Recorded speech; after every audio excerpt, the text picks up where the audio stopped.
Hi everyone, मैं doctor Mukteshwar. मैं अपने इस यूट्यूब चैनल पर आपका स्वागत करता हूँ।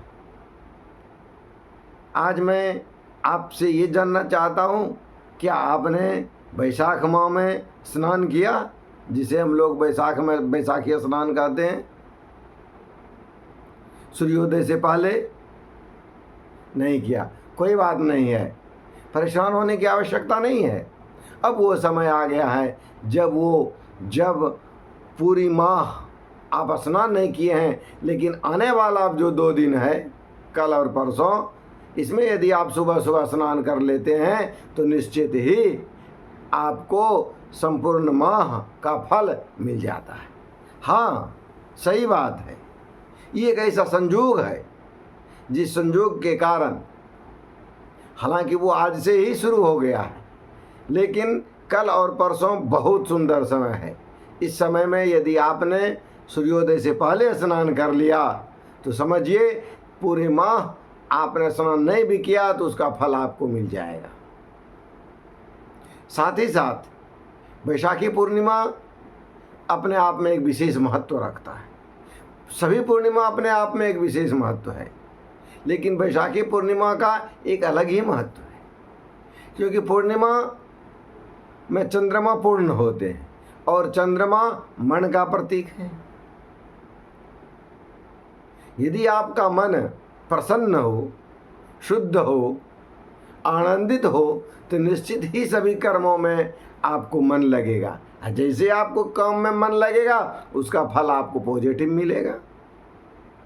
और जब फल पॉजिटिव हो जाता है तो सभी चीज़ें, सुख समृद्धि, धन दौलत, सब आपके चरण चूमेगी। सही बात है। तो इसके लिए मुझे क्या करना है?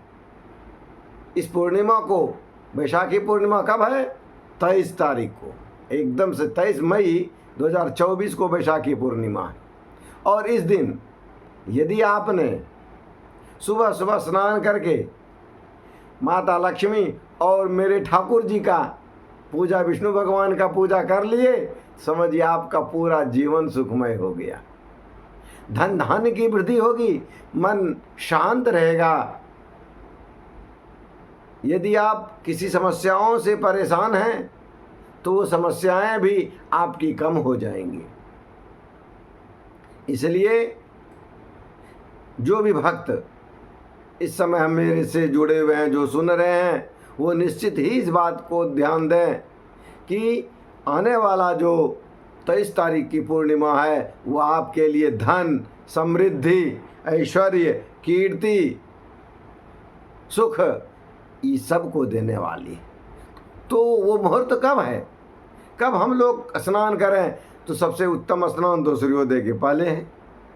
सूर्योदय के पहले यदि आप स्नान कर लें, लक्ष्मी जी और ठाकुर जी का पूजन करें। इसके पहले गणपति का पूजन करना ना भूलें।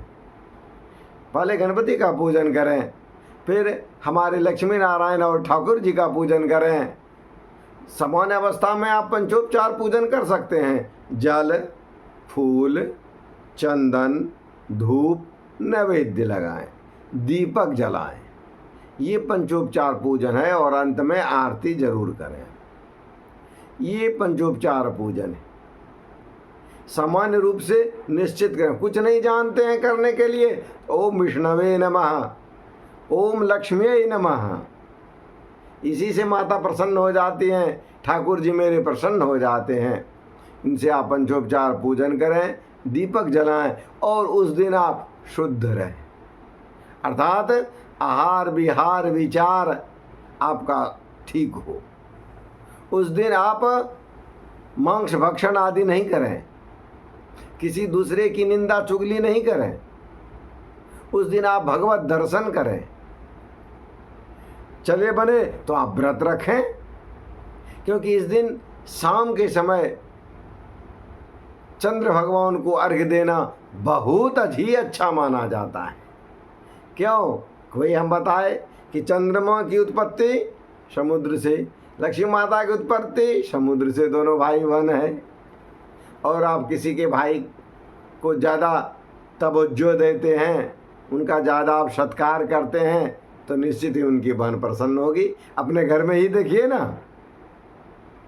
यदि आप अपने ही घर में अपनी पत्नी के भाई का थोड़ा ज़्यादा ध्यान रखने लगें तो आपका सेवा बढ़ जाता है।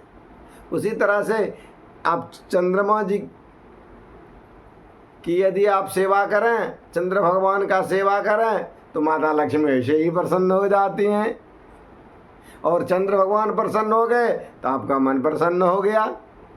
तो इसलिए आप शाम को चंद्रोदय के वक्त चंद्र भगवान को दिन भर व्रत रख करके शाम को आप अर्घ्य दे सकते हैं। ये विशेष जो पूर्णिमा का व्रत रखते हैं वो, नहीं तो आप सत्यनारायण व्रत का कथा जरूर सुन सकते हैं, और सुने ही। क्यों? क्योंकि उस दिन हमारे लक्ष्मी नारायण दोनों भ्रमण करते हैं पूर्णिमा को। इसलिए हमारे शास्त्र में भी प्रत्येक मास के पूर्णिमा को व्रत रखना और पूजा करने का विधान है। और सवेरे करें, सुबह सवेरे जग जाएं,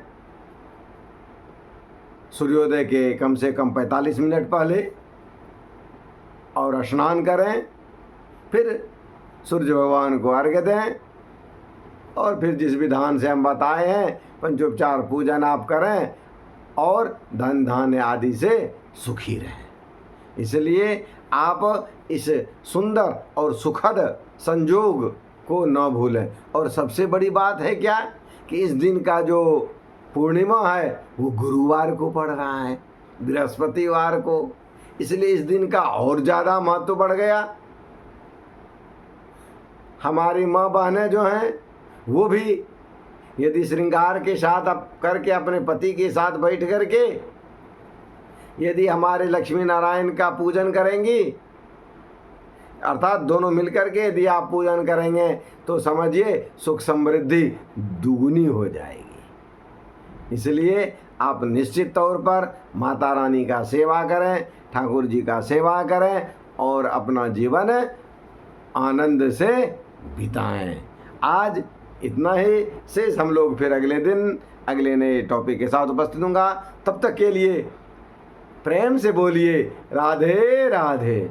और जो मेरे वीडियो देख रहे हैं वो राधा राधा लिखना जरूर समझें। क्यों? क्योंकि राधा रानी ही, क्योंकि जितने भगवती हैं वो सब एक ही हैं, राधा हो, लक्ष्मी हो, माता रानी सब एक हैं। इसलिए प्रेम से बोलिए राधे राधे।